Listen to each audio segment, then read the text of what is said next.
राम राम. मी Prakash Mahajan, Mahajan and Mahajan YouTube चॅनलसाठी.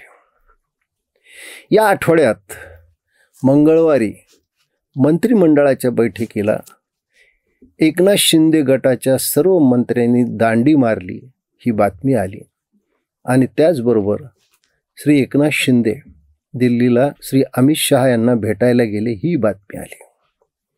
जशी ही बातमी आली तशी महाविकास आघाडीच्या नावाने मळवट भरलेले आणि हिरवा चुडा घातलेले पत्रकार आणि संघ आणि मोदीच्या द्वेषाने पछाडलेले काही यूट्यूबर्स यांनी कोलेकोई करायला सुरुवात केली.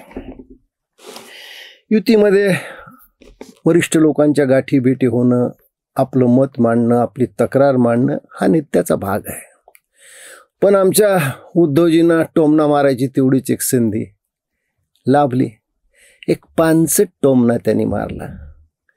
मला मारलं हे सांगायला पप्पाकडे दिल्लीला गेले असं काहीतरी बाष्कळ ते बडबडले.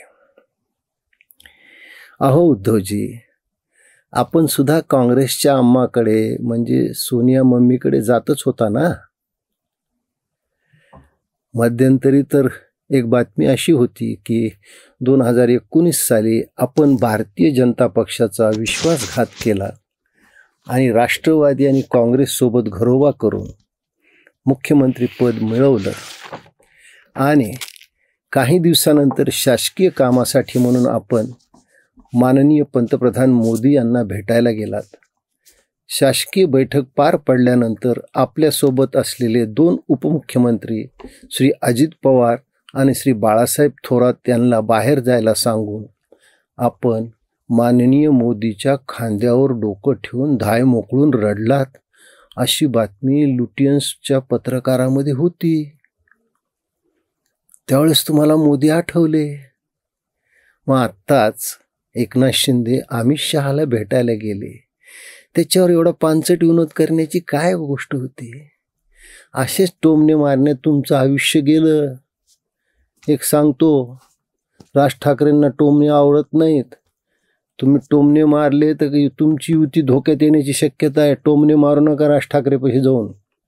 आणि मला असं वाटतं उद्धवजी, हे टोमणे मारता मारता एकनाथ शिंदेने तुमच्या बुडाखालून कधी पक्ष काढून नेला हे तुम्हाला कळालं सुद्धा नाही. त्याच्याकडे थोडं लक्ष द्यायला पाहिजे होतं. आणि एकनाथजी शिंदे साहेब, आपण उपमुख्यमंत्री आहात. अहो, कल्याण, भिवंडी, डोंबिवलीमधील 2-4 तुमचे कार्यकर्ते भारतीय जनता पक्षात गेले. त्यासाठी एवढा आकांड तांडव करण्याची काही गरज नाही. अहो, वाटीतलं ताटातच पडलंय, दुसरीकडे नाही गेलं. आणि देवाभाऊची तुमच्यावर किती मर्जी आहे एकनाथजी. MMRD सारखी दुभती गाय कायम तुमच्या दारात त्यांनी बांधली. मग जाऊ द्या ना, एवढ्या छोट्या गोष्टी मनाला कशाला लावून घेता? अख्ख्या महाराष्ट्रामध्ये एकनाथ शिंदे सारखा दानत असलेला दुसरा नेता नाही, हे मी छाती ठोकपणे सांगू शकतो. आपण जे नेहमी तुमच्या कार्यकर्त्याच्या पाठीशी समर्थपणे उभा राहतात, हे खूप मोठी गोष्ट आहे. असं महाराष्ट्रात दिसत नाही आहे. तुम्ही तुमच्या कार्यकर्त्याला किती जपता, 24 तास काम करता. तुम्ही बाळासाहेबाचा वारसा घेतलाय. शिंदे साहेब, तुम्ही कडवे हिंदुत्ववादी व्हा. आमचा मराठवाडा तुमची वाट पाहतोय. मराठवाडा चुकीच्या माणसाच्या हाती देऊ नका. मराठवाड्यात जातीनं लक्ष द्या. स्वर्गीय बाळासाहेबाच्या मागं मराठवाडा का उभा राहिलाय? त्यातलं पहिलं कारण असं आहे की मराठवाड्यातल्या लोकांवर रजाकाराने म्हणजे मुसलमानांनी खूप अत्याचार केले. आमच्या मराठवाड्याच्या माणसाच्या मनात मुसलमानाविषयी खूप राग आहे. तुम्ही कडवे हिंदू व्हा, मराठवाडा तुमच्या मागे उभा राहील. आणि दुसरं एक महत्त्वाचं कारण, स्वर्गीय बाळासाहेबांनी विद्यापीठाच्या नामांतराच्या वेळेस घेतलेल्या भूमिकेचा नीट अभ्यास करा. मराठवाड्यातील सर्वसामान्य मराठा तरुणांना नेतृत्वाची संधी द्या.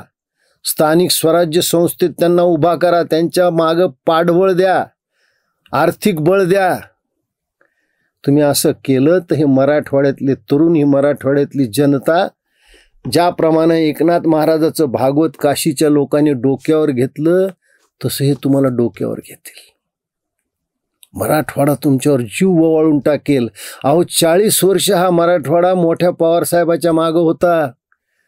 पवारसाहेबांनी कधी तुमच्यासारखा कार्यकर्ता सांभाळला नाही. मी नेहमी सांगतो, तुमच्यासारखी दानत, तुमच्यासारखी उदारता कोणत्याही पक्षाच्या नेत्याजवळ नाही आहे जी तुमच्याजवळ आहे.